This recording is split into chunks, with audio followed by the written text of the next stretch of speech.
Welcome to Social Curiosity Podcast. I am your host, D'Angelo Burse, where we explore the depths of human behavior, personal stories, and relationships to uncover the fascinating layers of who we are. You never know who you might meet at a pub, okay? I met Rob Bailey, and now his beautiful wife. I have my wife with me, and we connected, and we've remained friends ever since. And I was working on my book while he was working on his book, and we exchanged ideas and contacts and things like that. But we've just managed to build a friendship that continues today. And so I'm going to tell you a little bit about Rob. He's very dope, all right? Rob Bailey is an author, speaker, and life coach with over 2 decades of leadership experience spanning various industries. His book, The Happiness Inputs, which I have right here, all right, explores the intricacies of leading a joyful and purposeful life through insights from leadership and personal development. Rob has guided countless individuals towards realizing their potential and finding happiness in both personal and professional contexts. He is passionate about financial literacy, particularly for newly married couples, helping them navigate challenges and build solid foundations. A proud husband, devoted father of 3, avid traveler, enthusiastic runner, trying to keep up with the guy, and an engaging public speaker. Rob's holistic approach to well-being reflects his commitment to helping others lead happier, more fulfilling lives. Rob Bailey, welcome to Social Curiosity Podcast. Thank you, my friend. It's an honor to be here. Very much looking forward to this conversation. Good stuff, Rob. Man, I got your book, and I felt like the overlap is insane, man. Some of the things that I write about, teach about, talk about, you're doing something similar in your own way. And I think that's super dope, man. Congrats to you, and I'm looking forward to seeing all the things that you continue to do. Thank you, my friend. Thank you. I agree. It is kind of funny, right? I mean, you think about where we started. Gosh, I don't know what, 5-6 years ago, however long ago it was, Yeah. and then just your journey and all the amazing stuff that you're doing, and how you've inspired so many other people. It's been incredible. So happy to just be an observer of the process and watching your progress, man. It's been awesome. Good stuff, man. Good stuff. The Happiness Inputs, Building a Life of Joy and Contentment is our episode title here. Rob, I like to always start from the beginning. I'm a curious guy. That's the name of our podcast, Social Curiosity. So help our listeners understand what experiences led you to write the Happiness Inputs, right? So like take us back, all the way back. Where did this framework come from? Give us some of your trajectory. Well, before I climb too far up on the therapist couch, right? I think when you think about happiness, I'm a ponderer, right? I've kind of thought about things my whole life, and in the early part of my life, my family and I, we were I come from a blue collar background. My father worked in construction. My mom kind of worked kind of minimum wage jobs. So we're always struggling, right? From week to week, paycheck to paycheck, trying to get the bills paid, moved around a lot, but I always kind of saw maybe how other people live their lives. And I always kind of thought, oh my gosh, that house is, look how big that house is, right? Look at the pool that house has. Look how close that house is to whatever, the beach, the mountains, whatever. And then so as I kind of got older, I always kind of aspired to maybe have that level of success. And when I'd have that conversation maybe with my father, my mom, that it felt so far away, D'Angelo, like where we were compared to where I thought these other people were. I thought, gosh, that's not my destiny. I'm not meant for that. And so, but I didn't want to. I always felt like, hey, I've got to try to do my best. I always want to try to get one foot in front of the other. I always try to make progress. So in the early stages of my life, as I was trying to figure all this out, I kept thinking, when am I going to hit it? Like, when am I going to get there? When am I going to get to this happiness that we all kind of strive for, right? Like, when am I going to know that, oh yeah, hey, I've arrived. I'm happy now, right? And I'm sustainably happy. And I distinctly remember, like in my early to mid 20s, thinking, It's there, right? I just have to find the right partner. I just have to make enough money. I just have to drive the right car. I just have to have the right title. I just have to accomplish something professionally, right? And then I'm good. I'll be as happy as the person next door, or the person down the street, or the person with the nice car, or the person with the model family. I just got to keep moving, got to keep working toward it. And so, probably my early 30s, I got married and really went all in. Right, I was kind of just starting my career, and thought, okay, I've got the marriage part down. Right, I'm focused on my marriage. Cool, I can check that box. All right, cool. Hey, my career is on track. I'm getting promoted. I'm making a little bit more money. Okay, awesome. This is great. I'm going where I need to go, but I got to keep moving because I'm still not at the level that I feel like I need to be happy. Right, I got to keep going. I'm going to get there eventually. I'm going to feel that thing. I'm going to feel that happiness, but I just got to get there. I got to get to the point. So then, as things were progressing, things were going great. Then I started having kids, and man, you want to talk about a whole different level of experience, right? It's all the things that come with having kids. It's the overwhelming joy of, oh my gosh, this is my son, right?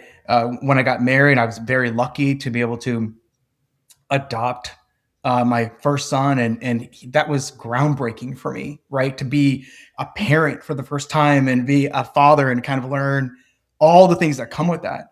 But then I was like, oh, I got to have my second child, right? And I was like, oh, that's a different experience, because that's kind of our, that's instead of adopting my son, it's like, oh, this is kind of our son together, and oh, this is incredible. And then my daughter comes a couple of years later, and I'm like, oh, now I've got all three things, right? I've got a marriage, I've got my career, and I got my kids.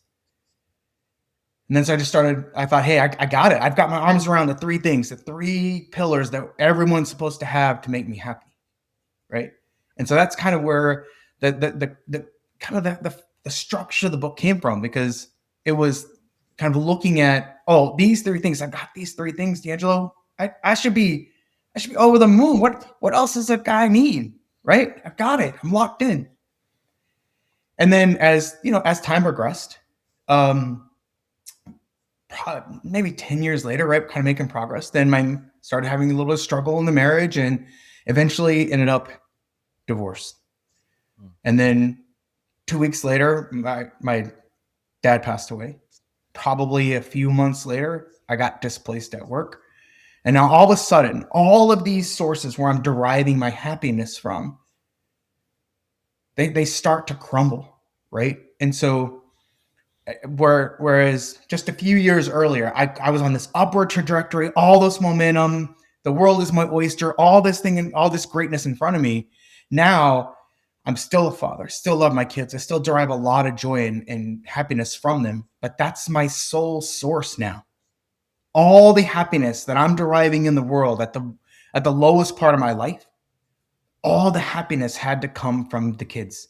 And what a ton of pressure to put on kind of a 5-year-old and a 3-year-old. And, my older son was 12, but it's a lot of pressure to have to kind of put out there. So, anyway, so the idea here was that I realized in that moment, like, this is untenable. It's untenable. I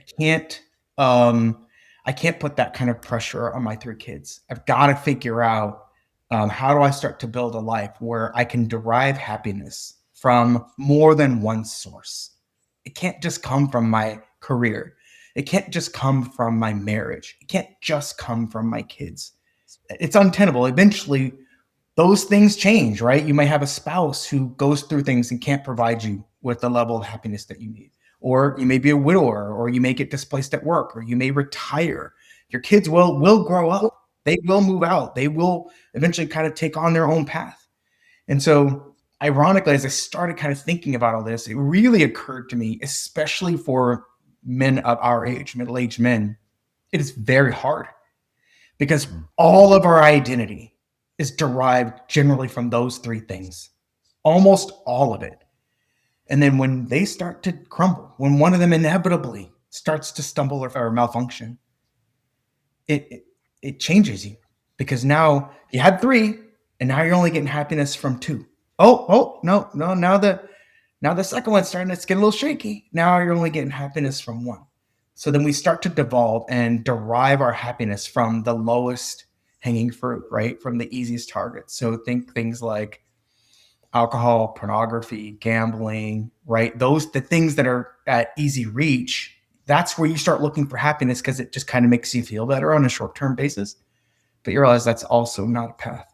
So the crux of the book is really being able to identify where your sources of happiness are coming from. And then once you've been able to do that, how do you start to kind of take inventory, figure out how to maintain those things, and then what do you do when they start to break down? Man, that's good. I love stories that produce outcomes such as yours, because that's kind of similar to my story. As you and I were talking earlier, I made it out of an impoverished, crime-ridden environment, right? And having this sense of survivor's guilt, thinking, why me? How come I didn't succumb to those pressures? And then that starts a question in my mind that then leads me on this journey to try to answer that question. And that's exactly what my life's work is about. I love that you've had a similar experience. You have had happiness detracted from you, right? Gain it, then taken away in order to have these new ideas about it and thoughts around it. And so you built your book around the idea of inputs. So for someone hearing this for the first time, what are happiness inputs and why do they matter? That's the question, right? It's like, that's the question. So as I mentioned, right, it's where does happiness come from? I kind of talked a little bit about that. I thought when I was younger, right? I thought when I was kind of middle school, high school, early college, I thought, oh, happiness is that. Happiness is that big house on the hill. Happiness is that big paycheck. Oh, happiness, that's that. That's the thing that somebody else has that I see that I aspire to, right? Mhm. And so for the first part of my life, my definition of happiness was a life somebody else was living. Mm. It was like, oh, I grew up in trailer parks, right? But that was not uncommon for me.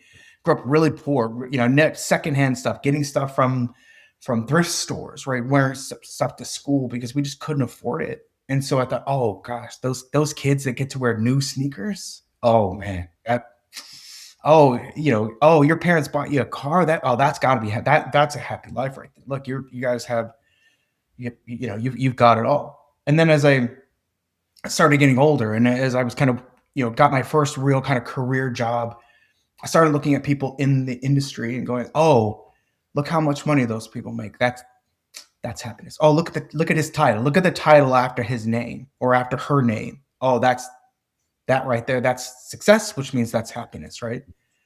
And then it was like, oh, hey, those people, they live in that big house. Remember that big? Oh, I drove by their house. That the people who own that house, that's got to be happiness. And then so it started to occur to me, okay, well, I've got to have my own happiness. Like it can't be come from somewhere else, right? So then I start listening. I'm kind of taking notes, and I initially say, well, I get my happiness from my marriage. I get my happiness from my job. I get my happiness from my kids. I would contend, D'Angelo, that if you were to interview 1,000 guys, 1,000 middle-aged men, that'd be pretty common. Those 3 inputs would be pretty Yeah. darn common, right? In writing the book, I had conversations with countless people, and it's just kind of a pattern that we all fall into, and it's a safe pattern, right? And so when you think about, well, an input is just something that helps, that brings happiness and joy into your life. Of course, your spouse is going to do that. Of course, your kids are going to do that. Of course, you hope your job does that, and if it doesn't, you're looking for one that does, or your career. But for me, I thought, hey, I've got it. It's these 3 things. It never occurred to me that any of those 3 would malfunction. Never. Of Mm. course, I spent so much time and energy building what those are called foundational inputs. There's not a lot of change. You hope you don't have 15 career changes, right? You hope you're not moving every 2 years to a new job, right? Like that's a lot. It's exhausting. You really hope you're not moving to a new spouse every couple of years, right? Right. Right. So that it's foundational. But then as I told you, as I started to kind of go through some of my struggles and my foundational inputs started to malfunction, I I hadn't invested in anything else. I wasn't deriving joy from anywhere else. Did I have a hobby? Yeah, maybe, right? Occasional here and there. Yeah, play guitar a little bit, or I like sports. I can watch my favorite sports team, but those things, I don't derive happiness from those things. Mm. Those things kind of keep me busy, right? And they help kind of break up the monotony of things. But I don't derive true joy and happiness from those things. It's important to have them. It's really important to have them. Those are ancillary inputs that do help you find balance and do help bring you joy, but they're not foundational. Hobbies change, right? Habit you're like, well, I really like playing golf, but I'm actually taking up cycling, or I might be interested in woodworking, or I enjoy writing or reading. For me, it was those three inputs. Those three foundational inputs is where everything came from. And so after my divorce and my father passed and starting to displace, I realized I can't put this pressure on my kids. I've got to start to identify my existing inputs, and then I got to go build some more. I got to go find some more places to derive happiness from. And it's not like I have to get all of my happiness or 50% of my happiness from a single input. I want lots of inputs, right? Yeah. I want 15, 20, as many as I think I have time for, where I can invest time and energy in, and where I get something from it. Those are inputs. So to me, an input is anything that brings happiness and joy into your life. That is a positive input. Mm. But there are also negative inputs. There are Okay, so lots we're of getting ready. Yeah, we're gonna shift there. I do want to hone in real quick. So basically, you're talking about moving from narrowing to broadening. You get what I'm saying? yeah. Um, if your input consists of your wife and kids and your job, those are narrow inputs, right? But broadening it out, like, right, purpose, community, church, other relationships, those kinds of things. So basically, from what I hear, you're talking about moving from this narrowing of inputs to broadening your inputs for happiness. Is that what I hear? Yeah, I think so, right? I think so. I think you have to take stock of what you have, right? You've got Mhm. to know kind of what you have. When you wake up in the morning and you go throughout your walk throughout your day and do what you do, right? Daily, weekly, monthly, yearly. What makes you happy? Where does it come from? You Mhm. you might only have one foundational input. You may have none. So if you Mm. have no foundational inputs, you might experience very wild swings in your emotions as it relates to your feelings, right? So I talk about this in the book, in that happiness is a spectrum. It's a spectrum. You can ask anybody, right? You can ask anybody, hey, how are you doing today? I'm okay. How you feeling? Good, right? They don't give you a number, right? But generally speaking, it's on a spectrum. I'm kind of good. I'm good. I'm really good. I'm exceptional. I'm not doing great. Oh man, I'm doing horrible. Yeah. Happiness is a spectrum, and day to day, week to week, we fluctuate on that spectrum. But generally speaking, you don't want wild fluctuation. And what prevents the wild fluctuation is the foundational inputs. So no matter what else is happening in my life, traffic is terrible. Oh gosh, the weather, I haven't seen the sun in 3 weeks, right? I haven't got any vitamin D on my face. I'm Yeah. just a little melancholy. But your foundational inputs don't move much. And so even if the weather's been bad, even if traffic was horrible, you still you're not having a lot of movement on your spectrum because you're pretty stable thanks to those inputs. So yes, while you're always expanding outward, your focus is generally, I want to invest in these foundational inputs. I want to make sure they're functioning correctly. And when they're not, I want to pause, I want to figure out what's going on, and I want to reinvest time and energy into making sure those inputs remain healthy. Because you touched on something important, because those foundational inputs are foundational for a reason. They're very important, right? So I mean, um, my wife is very important to me. My kids are very important to me, right? The home in which we live, those things are very important and foundational in a way that some other inputs might not be, right? Let's just say the gym being one of them, or, skeet shooting or something like that being another, or just hanging out with friends. Those things are important, but not as important as these foundational inputs. And so if you have someone who has no foundational inputs, now we're starting to deal with some potential psychopathology and different things that could potentially impact a person's mental health. I'm not asking you to go there. I just want to know if you agree with me. I do. I do without a doubt. Right. I think it's just imagine. I mean, you're an unanchored ship Yeah. in a storm, right? We've all seen it, right? We've all seen the videos of, these giant ships out at sea with these waves crashing and just 30, 40-foot waves.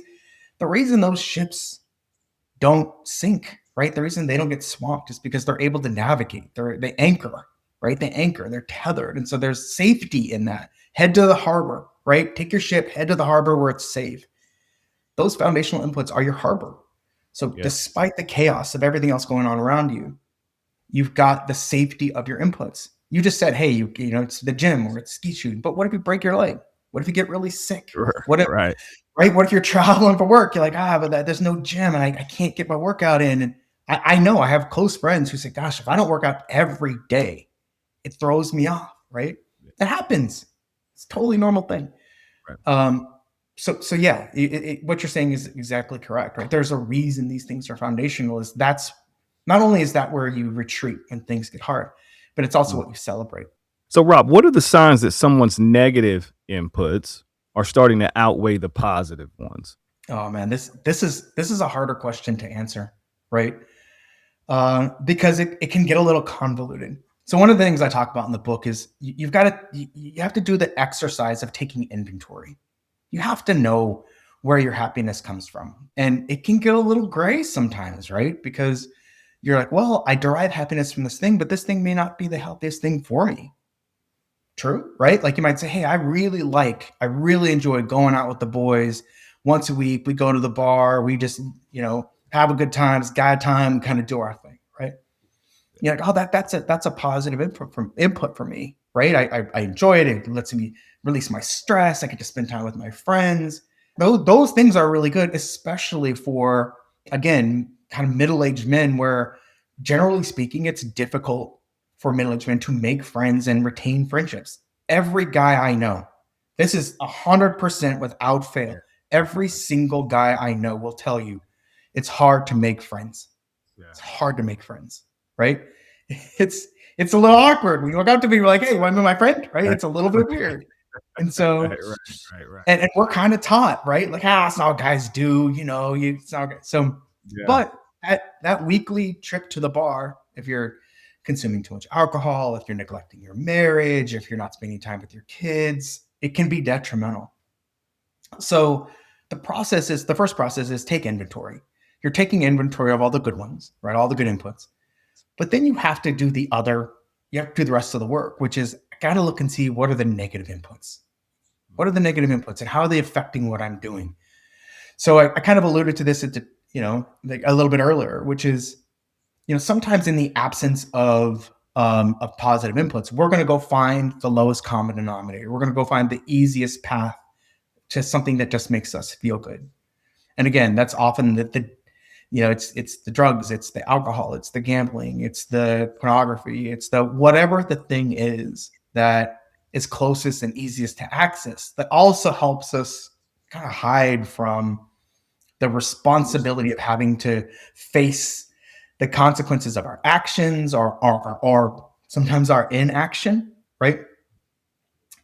It's also, D'Angelo, sometimes people in your orbit. Sometimes people in your orbit, they're incredible. I kind of think about our friendship and how grateful I am for it. And we've stayed connected and we worked at it and we've talked and we checked in on each other, right? I'm so grateful for that. But there are also people sometimes who kind of create a kind of a black hole of negativity, and you can get caught in the gravitational pull of that negativity and you don't even know it, but it's pulling you in and it's pulling you in further and further. And the next thing you know, you wake up one day and you're like, how did I get here? How am I so entangled in this And now this person is a real draw on your marriage, maybe on your ability to parent your kids, on your career, right? We've seen this before. And so you have to take inventory of these negative inputs, and then you have to decide what to do with them. So sometimes it's as simple as it's a conversation. Hey, I love you. I think you're amazing. I'm grateful you're in my life, but I've got to distance myself from you because I don't feel like this is healthy, right? Yeah. Sometimes it's, hey, this person is someone I know. Maybe we're not friends, but there's somebody that they're more of an acquaintance and they're kind of in my orbit, but I don't feel like a connection to them. I don't feel like they're foundational to me. And you just say, I'm just going to, close that chapter and move on. And so you've got to go do the work of identifying those negative inputs, because candidly, one negative input, just one, can derail all of your positive inputs. That's how powerful they can be. Yeah. Yeah. Ooh, right? you're right about that. Yeah, I told somebody, a friend the other day, that my circle's so small you can throw a rock and hit everybody in it. Yeah. Yeah, by Because design, right? I'm so protective, man. I'm so protective of my reference groups, the Yeah. people that are closest to me. So, but you emphasize community as a cornerstone of happiness, right? Yeah. So, how do you help people build connections that actually sustain them? So I can't. There have been many studies on the importance of community, and you kind of asked me at the top of of our discussion about kind of how did I get here, and when I started this journey, and I was trying to figure out how to write the book and kind of what my own path was going to look like. It originally started because as I was just having anecdotal conversations with friends and colleagues who were maybe had experienced some of the same things I had. One of the common themes across all those conversations was really the lack of connection, right? And we were just talking about small circles and close friends. It is very difficult to find time as an adult to go build friendships, especially if you've been raised in a way where you're told that's not something that men do. You don't just sit around and talk, right? That kind of thing. You're a man. Men don't do that. Men don't share feelings. Men don't do that kind of thing. And so of course, my initial conversations with my guy friends, there's a lot of that, right? It was kind of like, oh, I don't feel comfortable talking my feelings. I don't want to seem weak. Right? I don't really like that. It's uncomfortable for me. Generally speaking, it's pretty common to find that experience. And then of course I began to kind of broaden my audience and have conversations with lots of different people. And as I started to kind of broaden the audience, right, if you will, I started to realize like, oh gosh, this is actually pretty common in both men and women. It's way more common than you think. And so as you start to think about community and inputs, right, the community is one of the most important pieces, because it's a necessary component of happiness, of peace, of longevity, right? It's one of the key components of longevity. I talk a little bit about blue zones in the book, and blue zones are these kind of areas of the world where people live the longest, right? And not only do they live the longest, they also have the highest levels of happiness and contentment. And they largely attribute that to the fact that they are immersed in communities where engagement is just part of the culture, right? They walk from their house to the bakery to the store and then home. They have dinner collectively, right? They celebrate each other. They engage each other. They check in on each other. They look forward to spending time and investing within the community. It's really important. It's really important because it gives you purpose, and purpose kind of outside your own individual pursuit of Yeah. purpose. It gives you collective purpose. You're proud of the community that you're in and the place where you spend time. And conversely, those people are proud of you and they're Yeah. cheering you on, right? And that it's just a better experience, D'Angelo, when you are walking with a community of people, when they get Right. to see you and your journey and your success. They're on your worst days, when you are at your lowest and you're like, oh man, I'm tired. Man, there's a lot going on. My back hurts. My job is stressful, traffic, all the things. there's still people coming along saying, I'm proud of you. Yeah. I'm happy for you. I'm cheering for you. I'm celebrating you. It's an incredible thing. And so inputs as community as an input is one of the most critical things because it's the measure, right, of your connectedness outside yourself. Does that make So, sense? Rob, I can hear someone saying right now, yes, I want that. How do I do it, Rob? You get what I'm saying? I can't speak for you. I'm an extrovert. I'm a social guy, and I think that you and I share in some of those qualities. I could be pumping gas and I'm talking to somebody at the gas station, right? And that's probably how you and I met. We just started Yeah. talking. But what about the introvert? What about the one who's more inward? What would you say, like practically, to begin to build a community? I'm going to tell you, it's 2 words. It's just 2 words, right? Okay. Courage and caring. That's it. That's it. Mm, You have to care. You have to care outside yourself. When you talk to the person, and maybe I put a third C in there, which is curiosity, right? But when you using your example at the gas station, right? You see someone there and they're driving a car and you're like, oh, that's really nice. And in your head, you might say, that's really nice. You get your car and you drive off. Or maybe you don't. Maybe you say, hey, that's a really nice car. Oh, that's me. What do you do for work? I'm curious how do you get to that level, right? So that's the curiosity point. The caring part, you have to care what their response is, right? You have to care.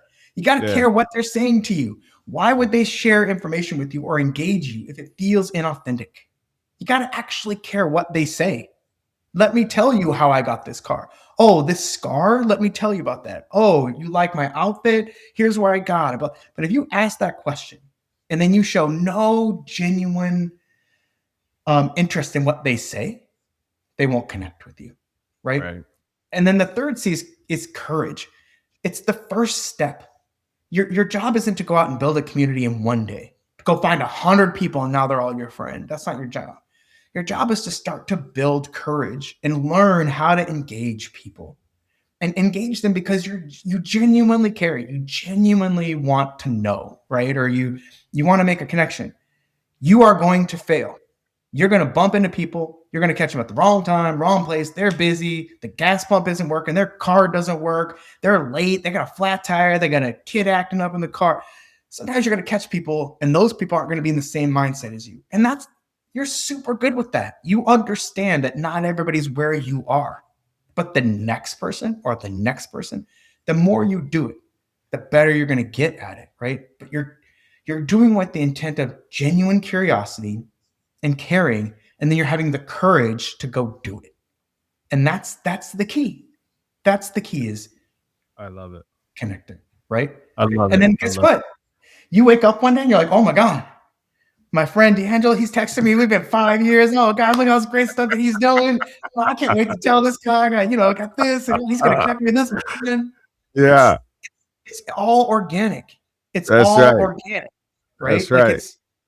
it's funny. I have I a remember good what you had. You had a dog and y'all had some pizza. Like yeah.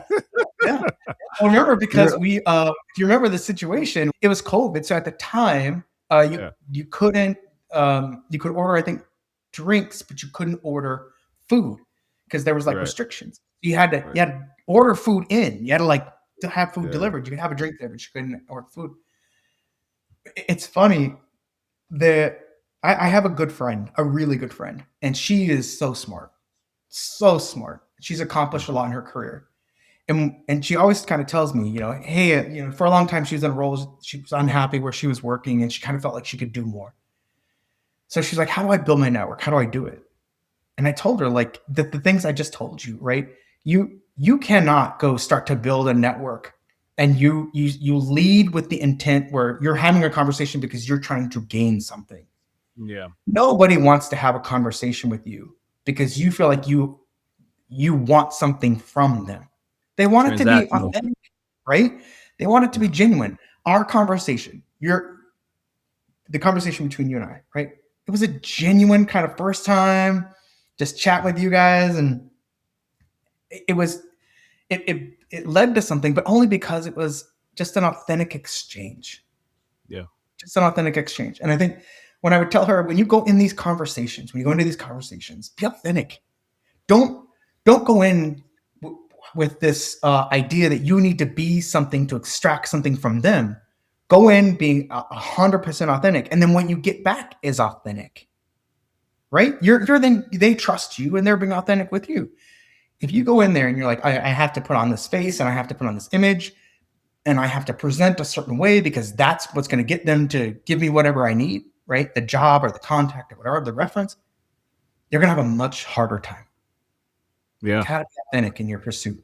So whether you're at the gas station or you're at the pub or wherever it is you are, if you're there and your conversation is authentic, you've already done the work to start building your community. I love it, Rob. I especially love the curiosity piece, social curiosity, no pun intended. All right. So all right, check this out, Rob. Let's shift and start to descend the plane a little bit. So when people begin curating their happiness inputs and when they're intentional about it, how do you think that reshapes the story that they tell about themselves? It's awareness. Mm. It's self-awareness, right? It's like understanding who you are and why you are that way is a really important part of, I think, our pursuit as humans, right? That one of the reasons we're here is to understand why we do what we do. Yeah, it's funny. I was sitting somewhere the other day, and I was sitting there, and this is just I started to like kind of move my head and my neck, and I was like, you know what? I'm really stiff. Every time I move my head or my neck, this feels really stiff. Now, I could have just blown that off, right? I'm kind of rolling around and okay. And I start to maybe chalk it up. I don't know, maybe it's sitting too long.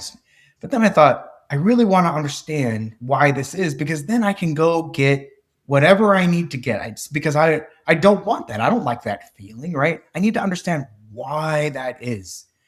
And the why really matters. It really matters. And so when you're thinking about your inputs and how it all kind of comes together, you got to know why you feel the way you feel. Because if you don't, you're not going to be able to have any influence over changing that.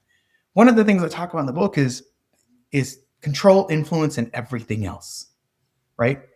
What we can control. People are so disillusioned, right? What we can control is so small. It's so tiny small. It's like the circle where you can throw a rock and hit everybody in it. That's how much you can control. It's very little. Despite what you think you can control, that huge percentage of your life you cannot control. So knowing what you can and then in investing time and energy in those things is terrific. Then there's the influence circle, much bigger, right? You influence so much more than you know, but you should know where you have influence, what you can influence, right? You may not be a lawmaker, but you certainly can elect people who are, right? You may not be on the school board, but you can certainly go down to a meeting and express your particular perspective on whatever the topic is, right? You, in your occupation, wherever you work, you may not be the CEO or the boss, but you certainly can share your ideas on how to make things better and how to improve working conditions. Those are all the things you can influence. And then, man, everything else. That's the whole universe. That's the whole universe, right?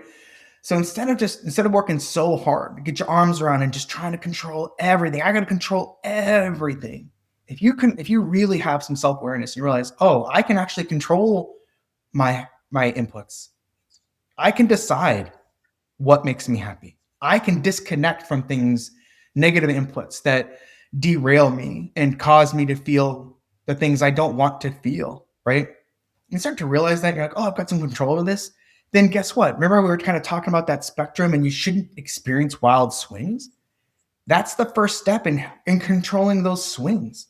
Is going, oh, I've got an input that's broken. I never even paid attention to it. I never even realized that I'm working hard over here. I'm working 2 jobs. I'm doing this. I'm doing that. But oh, there's this negative thing I never paid any attention to because I don't want to look at it. Doesn't make me feel comfortable. But when you stop and you turn and you face it, now you can decide, do I disconnect it? Do I repair it? What do I do with it? But at least now I know. And the whole point of all this is self-awareness. The more aware you are, you know where to direct your time and your energy to get the result that you want. Happiness is not guaranteed. It's I that's like the first thing I say in the book, right? Like this is not a cookbook. This isn't put all these ingredients together and now you have this guaranteed happy life. It's not guaranteed, but man, you get pretty darn close. You get pretty darn close, and that's because you're focusing on the things where you have control or influence. The happiness inputs, making the connections that help build a life of joy and contentment. Rob, where can they get your book? Available on Amazon. Okay. And if people are interested and want to know more about you, man, how can they connect with you? You can connect me on Instagram. You can find me on LinkedIn, Facebook. So any one of the social media platforms. All right. Well, hey, this concludes my awesome session with my dear friend Rob Bailey, the happiness inputs. I want you guys to stay socially curious, build those happiness inputs into your life, as Rob said. And until next time, peace.